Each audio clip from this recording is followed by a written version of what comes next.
Wait, okay. Saving the Children by Frida Singer. They had taken away her hair, her shoes, her name a bluish numeral. Under the skin, her gender denied in a sea of men.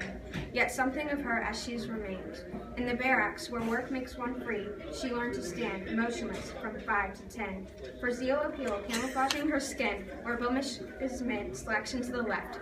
Urging her sisters, who refused moldy soup, the sawdust bread, that was to eat, to resist, to eat, even to eat. The pain. 3 talking points are: children refused to eat, they resisted to work, and their food was like moldy or whatever. And then the connection to the resistance is that the children refused to eat all the bad food.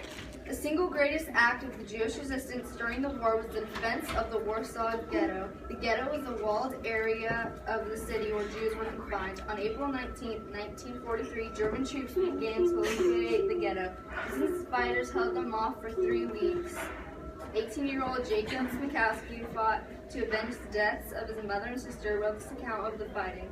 Portions of his diary are reprinted in the Warsaw Ghetto Revolt by Ruben. Even though the Jews were outnumbered, they kept fighting. They survived through the harsh conditions, and they fought for 3 weeks straight.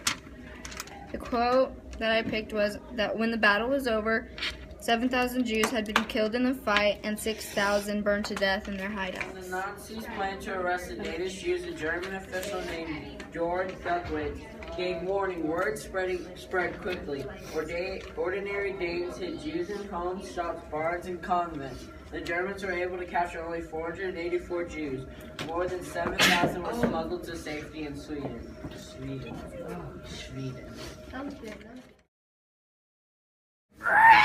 My three talking points were: the first one is Dr. Koester used his hospital to rescue Jews until they had transportation to Sweden. My second one is the Nazis were only able to capture 484 Jews, and 7,000 Jews were able to go to safety in Sweden.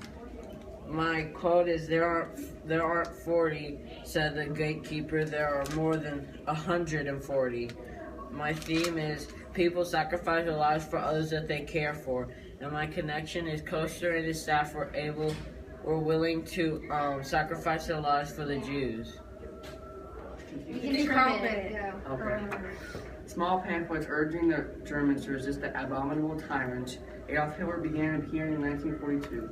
They were distributed by a student movement called the White Rose. Though the original members of the White Rose were executed for treason, an organization by the name continues their work for freedom. Long live America! Okay, so 3 talking points.